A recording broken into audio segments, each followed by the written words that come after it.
Hey guys, welcome back to the channel. My name is Brian and I am the horror show host.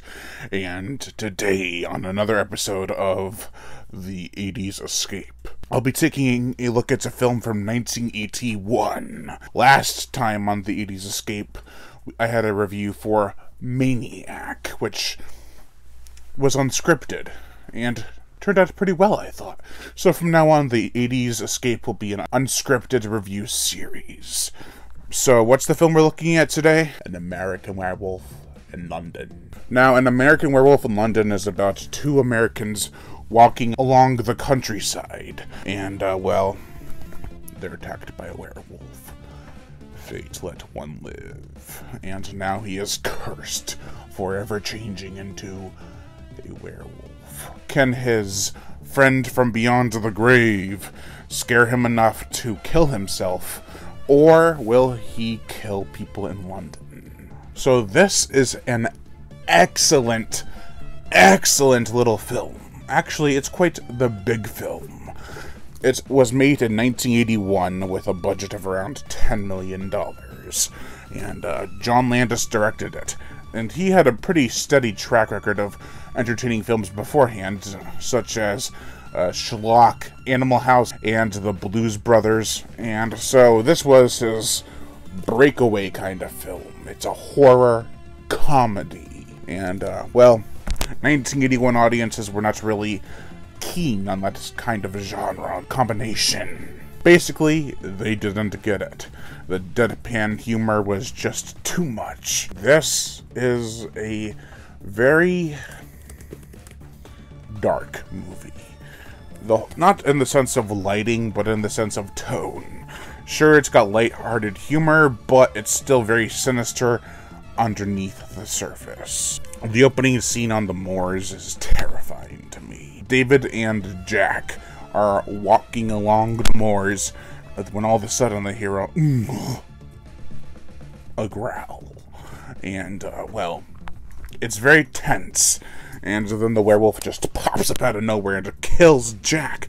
It's like, Rose, you had one job. But then the rest of the film is very, I wouldn't say psychedelic, more like hypnotic. Like the scenes of David dreaming that he is changing into this ferocious human is very unsettling. So he falls in love with a nurse named Alex, who actually was played by Jenny Agutter from Child's Play 2. And, well, she's actually a very strong character. She is she is almost infatuated with David. And he says some crazy things, yet she takes him to live with her in her apartment. A very nice apartment in London, which is not how nurses actually lived in London in 1981. It wasn't that luxurious. The film is very, very disturbing and funny. All the scenes of David dreaming are just messed up. Like when he has a dream of him being back home with his family and these like soldier werewolves burst through the door. Well, they actually knock. And then the father opens the door and they all get gunned down. And David has his throat slit. It's like, oh my god. And then he wakes up and you're like, ah, it's another dream. But it's shocking. Then it's a dream within a dream when Alex goes to open up the curtain and a werewolf soldier stabs her. It's like, what is going on? It's dreams within a dream. It's Werewolfception. I love this movie. It's always been up there as one of my favorite werewolf movies of all time. I actually watched it for the first time with my brother when we were at my great-grandmother's house many years ago, and it was just a fond memory I had. Seeing it again with my brother, of all people, was very nostalgic, but that doesn't deter the film from any faults. Some of the editing is a bit wonky, like, it'll just cut, and it's like, what are you doing? Show the gore! I mean, there is some pretty nasty scenes, I'm not gonna lie. But I think they could have been amped up a bit on the gore level. The transformation, though, does kind of make up for that. Also, a lot of people praise the ending, and I think it's a great ending. It's very blunt. Well, I'm not gonna spoil it, but it's just like, here's the shot, there's the resolution, it's just a shot in the film, and then cut to black. What? It makes you... It's like a gut punch. Kind of reminded me of Brawl in Cell Block 99, where that had a really gut punch of an ending.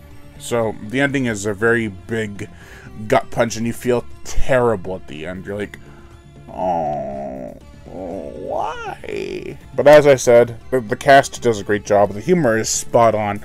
Very, very deadpan, and the gore is incredibly sparse, but when it's there, it's there. It's very scary in some scenes, in terms of not just like showing you what's going on, but just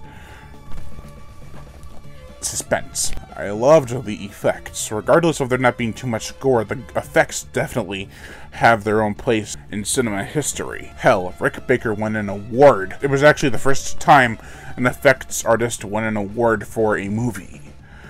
That's incredible. And Rick Baker this isn't his first gig. He made the Khan suit in King Kong 1976. He also worked on The Howling a bit, until he dropped out to work on this film because he promised John Landis. So, this is a classic. It's a classic for good reason, but there are some editing issues that I have with it, and you can tell they were cutting back on some of the gore. I remember reading some of the reviews from way back when this first came out. People were like, I didn't really care about the characters. You don't get to know them that well. There's no development amongst them. What movie were they watching? I felt terrible by the end. I think there could have been some extra scenes, though. It does flow at a rather quick pace, and it sometimes is too quick for its own good. But I'd still highly, highly recommend you check out An American Werewolf in London. And, yeah, definitely give it a watch. By the way, this Arrow Edition Blu-ray box set is just amazing. Those are all special features. That's more than the plot synopsis has on the back cover, for space-wise. I think I've shown this already in another video, but I'll show it again. You have the Blu-ray with the original artwork. I'm kind of sad it's only one disc, but they managed to fit a lot. You have a poster, which is gorgeous. And you have a pretty nice booklet, which I am very honored to have this set. So that's going to do it for this video, guys. Thank you all for watching, and I am Brian Gatto, the Horror Show host. Make sure to like, comment on, as well as share this video. Like my Facebook fan page, and support me on Patreon. Even $1 a month will help keep this channel going on strong, and I'd greatly appreciate it. Also hit that notification bell, and as always, subscribe.